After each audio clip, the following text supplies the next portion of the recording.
জানি না নিজেকে এই মুহূর্তে কোন শ্রেণীতে রাখবো। সদ্য বিবাহিতা, সদ্য ভেগে গুঁড়ো হয়ে যাওয়া প্রেমিকা, নাকি সদ্য বিধবা। চোখের সামনেই অন্তর মৃত লাশটা আমি তাকিয়ে তাকিয়ে দেখছি। অন্তর চলে যাওয়াটা ভেতরে কোনো আলাদা অনুভূতি আনতেই পারেনি। এই তো 2 ঘন্টা আগে দুজন দুজনের হাতে হাত রেখে কথা দিচ্ছিলাম সারা জীবন একসাথে চলবো, দুজন দুজনকে আঁকড়ে ধরে বাঁচবো, আমাদের সংসারটাকে সুন্দর করে সাজাবো। আর সেই সংসারটাকে একদিনের পূর্ণতা দিতেই পারলাম না আমরা। 2 বছর প্রেমের সম্পর্কের পর অনেক কাঠখড় পুড়িয়ে দুজনের সম্পর্কটা আমাদের পরিবারে জানাই। বিয়ের জন্য রাজি হতেই অন্তত দেরি না করে সব গোছগাছ করে ফেলে আমাদের বিয়ের জন্য। বছরখানেক আগেই অন্ত প্রমোশন পেয়ে এএসআই হয়েছে, তাই সবটা গুছিয়ে বিয়ের জন্য প্রস্তাব পাঠিয়েছিল আমার বাড়িতে। বাবা প্রথমে রাজি না হলেও অনেক বলে কয়ে রাজি করানো হয়। আমার বাবা একজন পলিটিশিয়ান, নবীনগর থানার এমপি। অনেক ভালো ভালো জায়গা থেকে বিয়ের প্রস্তাব এসেছে, বড় বড় বিজনেসম্যানরা এসেছে, বাবার নজরও সেদিকেই ছিল। তাই বাবার সামনে অন্তর মতো একটা ছেলেকে দাঁড় করানোটা খুব কষ্টসাধ্য হয়েছিল। আজ আমাদের বিয়ে ছিল। আমার খুব ইচ্ছে ছিল বিয়ের দিন শ্বশুর বাড়ি যাওয়ার সময় যে গাড়িতে যাব সেই গাড়িটা অন্তু চালাবে, আর পাশে আমি বসে থাকবো। ঠিক তাই হলো আমার মন রক্ষার্থে। অন্তু গাড়ি চালাচ্ছিল আর আমি পাশে বসেছিলাম। দুজনে কত শত গল্প করছিলাম, সারাটা পথ হেসে খেলেই যাচ্ছিলাম। সাভার থেকে মির্জাপুরের দিকে যাচ্ছিলাম। অন্তুদের বাড়ি মির্জাপুরে। রাত 9টা বাজে। চৌরাস্তা অব্দি আসার পর গাড়িটা হঠাৎ আপনা আপনিই থেমে গেল।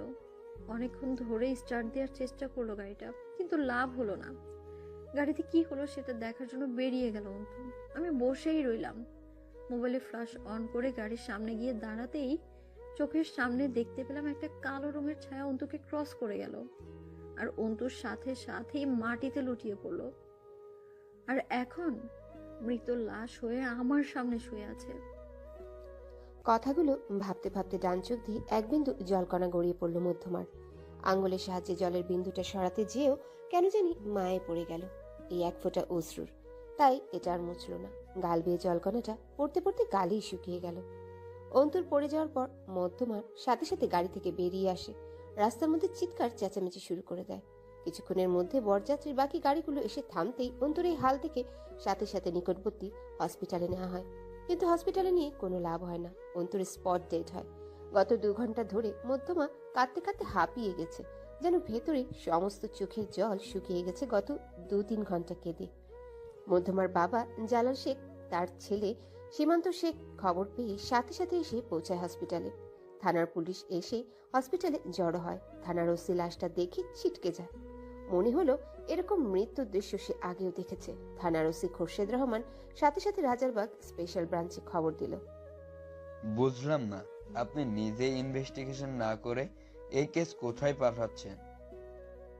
স্যার, যা করছি ভালোর জন্যই করছি। এটা কোনো স্বাভাবিক মৃত্যু না। দেখুন, আমি কিন্তু আগেই বলে দিচ্ছি, আমার মেয়ে বারণ আছে। জামাইয়ের কোনো পোস্টমর্টম হবে না। মেয়ে চায় না জামাইয়ের মৃত শরীরটা কাটাছেঁড়া হোক। স্যার, আই থিঙ্ক তার কোনো প্রয়োজন হবে না। আমি এ মাসেই রাজারবাগ থেকে পোস্টিং নিয়ে এখানে এসেছি। ওখানে এরকম কেস পেয়েছিলাম বেশ কয়টা।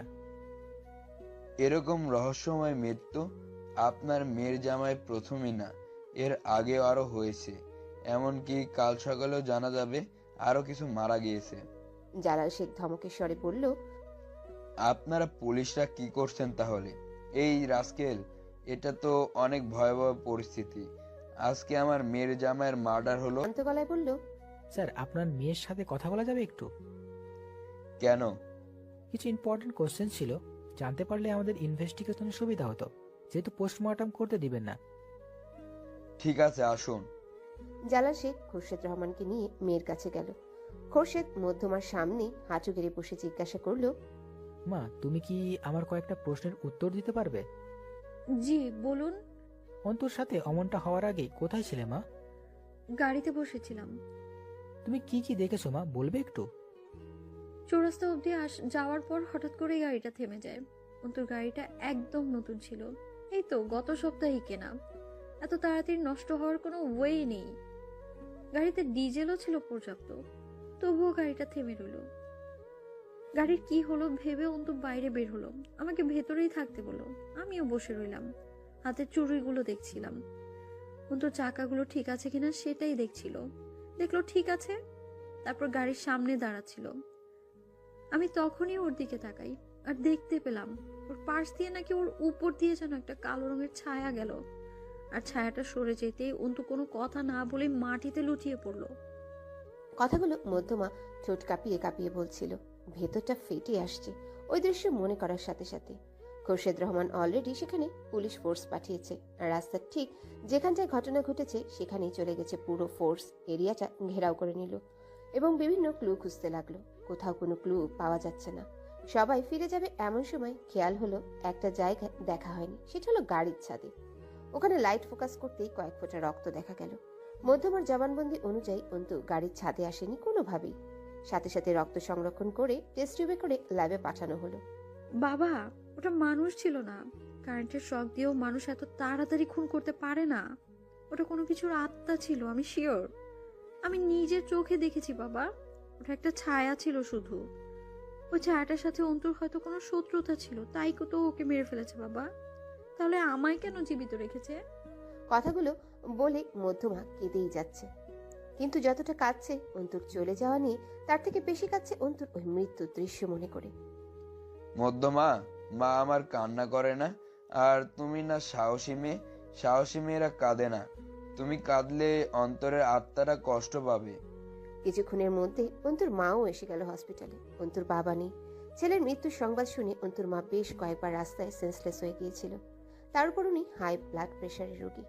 হসপিটালে এসে অন্তুর ডেড বডির সামনে যেতে না যেতেই ওরে অন্তুরে উক্তিটা উচ্চারণ করতে না করতে আবারও সেন্সলেস হয়ে গেল। আলাদা একটা কেবিনে নিয়ে ওনাকে স্যালাইন করে রাখা হলো। স্যার, আসসালামু আলাইকুম। ওয়ালাইকুম আসসালাম। রাসেল এত সকালে কি মনে করে?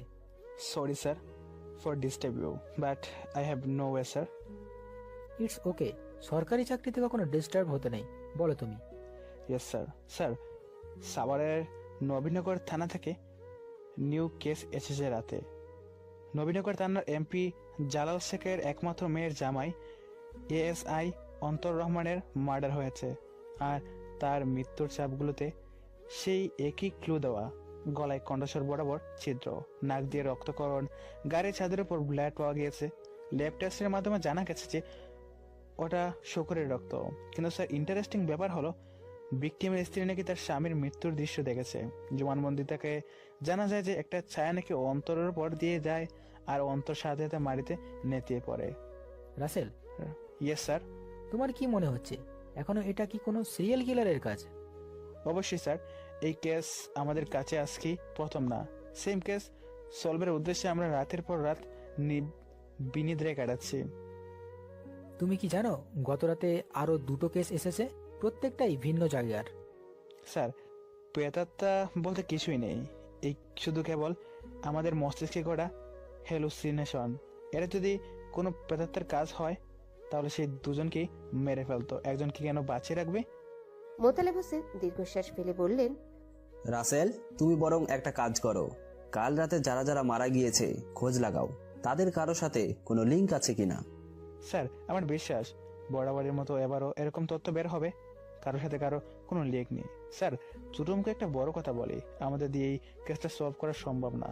আপনার উপর কর্মকর্তা যদি ব্যাপারটা মাথায় না নেন তাহলে পরিস্থিতি ভয়াবহ রূপ নিতে দেরি হবে না। মোতালেব হোসেন শান্ত স্বরে উত্তর দিল, প্রশাসন জানে কখন কোন স্টেপ নিতে হবে। তাড়াহুড়োর কাজ কখনো ভালো হয় না। তুমি বলার আগেই আমি হেড অফিসে জানিয়ে দিয়েছি। এবার কাজটা যার হাতে যাবে সে জানে কিভাবে কি করবে। কে সলভ করবে স্যার আমাদের বেঞ্চের? সেটা সময় হলেই বুঝবে। রাত 10টা, স্থান রাজারবাগ। এসবির একটা ভবনের প্রশাসন কক্ষে বিশাল আয়তাকৃতির কাচে টেবিলের চারিপাশের উপর পদস্থ কর্মকর্তাদের বিশেষ মিটিং সভা বসেছে, যেখানে উপস্থিত ডিআইজি, অ্যাডিশনাল ডিআইজি ও বেশ কয়েকজন SP, additional SP, ASP, additional ASP, OC. টেবিলের চারপাশে প্রতিটা চেয়ার পরিপূর্ণ, শুধুমাত্র একটা চেয়ার খালি। সেই চেয়ারটায় ডিআইজি স্যারের বাম পাশে অবস্থিত। মিটিংয়ে সবাই উপস্থিত হয়েছে বেশ কিছুক্ষণ ধরে। শুধুমাত্র একজনের অনুপস্থিতির কারণে থেমে আছে আজকের আলোচনা। এতে কেউ বিরক্তিবোধ না করলেও একজন বেশ বিরক্তিবোধ করছে। সামনে থাকা পানির বোতল থেকে পানি খেয়ে ডিআইজি মোশাররফ হোসেন স্যারের উদ্দেশ্যে অ্যাডিশনাল এসপি ইরফান শেখ বললেন, স্যার, ছোট মুখে একটা বড় কথা বলি, মনে কিছু নেবেন না প্লিজ। কথাটা না বলেও পারছি না। যার জন্য মিটিং থেমে আছে সেই ঘটনাটা আজ নতুন না, প্রতিবারই একই ঘটনার শিকার হচ্ছি আমরা। সময়ের মূল্য না দিলে হয়তো আমাদেরই লস। মিস্টার ইরফান, আপনি কি সঠিক কি বলতে চাইছেন? সেটা স্পষ্ট ক্লিয়ার করুন। স্যার, কি আর বলবো, বলেও তো লাভ নেই। সে তো স্পেশাল ব্রাঞ্চের কর্মকর্তা না, শুধু আপনাদের ভেতরে স্পেশাল জায়গায় স্থানপ্রাপ্ত এসিপি। একজন এসিপি হয়ে উনি এমন ইনডিসিপ্লিন কেন, সে হিসেব মিলে না। আজ অব্দি দেখলাম না কোনো সময় উনি টাইম দিয়ে আসলেন। মিস্টার ইরফান, ভুলে যাবেন না যার নামে বলছেন সে আপনার সিনিয়র। আর সময় দেখাচ্ছেন আপনি, এই যে আপনি যে সময়টা এসি রুমে বসে কাটাচ্ছেন, এই সময়টাই সে দেশের কাছে কাটাচ্ছে, তাই তার এত দেরি হচ্ছে। একজন এসিপি বলেই যে তার সমস্ত দায়িত্ব তার গার্ডদের ওপর ছেড়ে দিয়ে পায়ের ওপর পা তুলে হুমুকদারি করে দিন কাটাবে, সেই রকম ছেলে তীব্র না। ওর যাই হোক, নিজের পরিশ্রম আর বুদ্ধির জোরে তীব্র আমার উপরে চলে গেছে। আমি ওর কাজের ফ্যান, ওর রূপ দেখে না। যদি পারেন ওর পেছনে সমালোচনা না করে ওর মতো হওয়ার চেষ্টা করুন, সেটা সবার জন্যই মঙ্গলকর। ইরফান শেখ মাথা নিচু করে উত্তর দিল, okay sir, and sorry sir. It's ওকে। ডিপার্টমেন্টের আইজি, অ্যাডিশনাল আইজি থেকে শুরু করে সকল সিনিয়ররা এসিপি কে নিয়ে এতটা মাতামাতি করে, মনে হয় নিজের ছেলেকে নিয়েও এতটা মাতামাতি করে না। আর শালা তীব্র একটু জার্কের উপর বলে উঠতে বসতেই আঙুল দেখিয়ে দেয় সে আমার সিনিয়র অফিসার। সমস্যা নেই, আর 2 মাস আমিও আসছি আপনার জার্কে, মিস্টার সাফওয়ান রেজা তীব্র। আমিও দেখবো তখন কি বলে আমায় চুপ করান। Additional DIG sir Mosharraf Hossain স্যারের উদ্দেশ্যে বলল, স্যার, তীব্র তো বান্দরবন গিয়েছিল পরশু, তাই না? ও কি ফিরেছে? বিকেল 5টায় তীব্র ঢাকার মাটিতে পা ফেলেছে। এতক্ষণে চলে আসার কথা। কল দেওয়া হয়েছে বেশ কয়েকবার, রিসিভ করছে না। হয়তো কোনো কাজে ব্যস্ত আছে, না হলে তীব্রর ভেতর এতটা সাহস হয়নি বিনা কারণে আমার ফোন রিসিভ করবে না।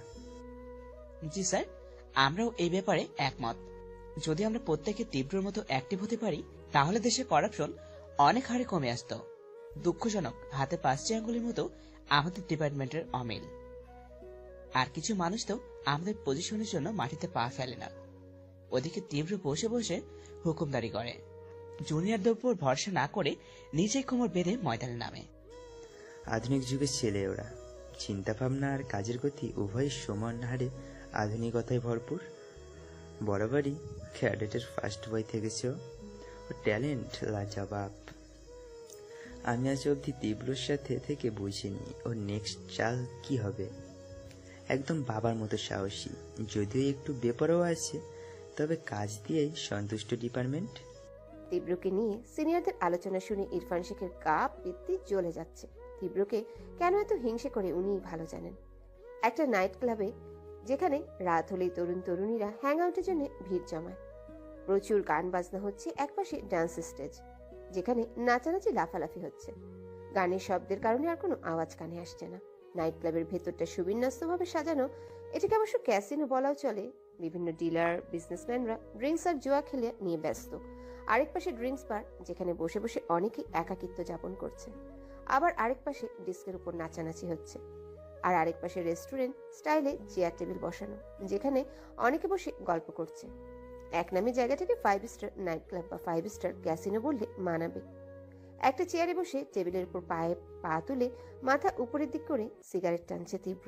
হাতে একটা কোল্ড ড্রিঙ্কসের বোতল। কোনো নেশা দ্রব্য নয়, তীব্রর নেশা করার অভ্যেস নেই। তবে এখানে বসে বসে মানুষকে রং তামাশার নেশা করতে দেখে খুব আনন্দ পায়। স্যার, 10টার বেশি বাজে। 10টায় আপনার মিটিং ছিল। তীব্র ঠোঁটের ভাঁজ থেকে সিগারেট সরিয়ে ওর বডিগার্ড রিফাতের দিকে ফিরে তাকালো। শান্ত স্বরে প্রশ্ন করলো, মিটিং মিছিল তাই না? হ্যাঁ স্যার। কল এসেছে কয়বার? স্যার, মোশাররফ স্যার 3বার কল করেছিল। যেতে হবে তো তাহলে, এমার্জেন্সি দরকার মেবি। এই এসবি সিনিয়র গুলো না কেমন যেন বেবুঝ ধরনের লোক। কতবার বলি রাত করে মিটিং না করতে। রাতের মিটিং আমার অ্যালার্জি আছে। তুমি বলো রিফাত, রাত করে মিটিং দেওয়ার পর আজ অব্দি আমি টাইমলি যেতে পেরেছি? না স্যার। পারবো না কোনোদিন। রাত হলো বিনোদন নেওয়ার সময়। রাত মানে ব্রেইন বডি বিশ্রামের সময়। স্যার যাওয়া যাক তাহলে। চলো উঠি। হাতে সিগারেট ফেলে দিয়ে উঠে দাঁড়ালো। এক রাশ বিরক্তি নিয়ে এসবির উদ্দেশ্যে রওনা হলো। কনফারেন্স রুমের গেটের সামনে দাঁড়িয়ে আছে তীব্র। ডিআইজি স্যার তীব্রকে আসতে বলল। তীব্র আসো। ভেতরে আসতে আসতে তীব্র সবাইকে সালাম দিল। আসসালামু আলাইকুম। উপস্থিত সবাই উত্তর নিল। ওয়ালাইকুম আসসালাম। ভেতরে আসতেই তীব্র সোজা ডিআইজি স্যারের পাশের খালি চেয়ারটাতে বসে পড়ল। হাতে একটা ফাইল ছিল। ফাইল থেকে কয়েকটা পেপার বের করতে নিল। মোশাররফ হোসেন তীব্রকে জিজ্ঞাসা করলো, সরি, কাজের চাপে ছিলাম অনেক। দেশের অবস্থা ভালো না, তাই তোমার বার্থডে সেলিব্রেট তো দূরে থাক, উইশ করার টাইমও হয়নি। এত খাটনির পর এইসব কথা মাথায়ও থাকে না। এবারের মতন সরি।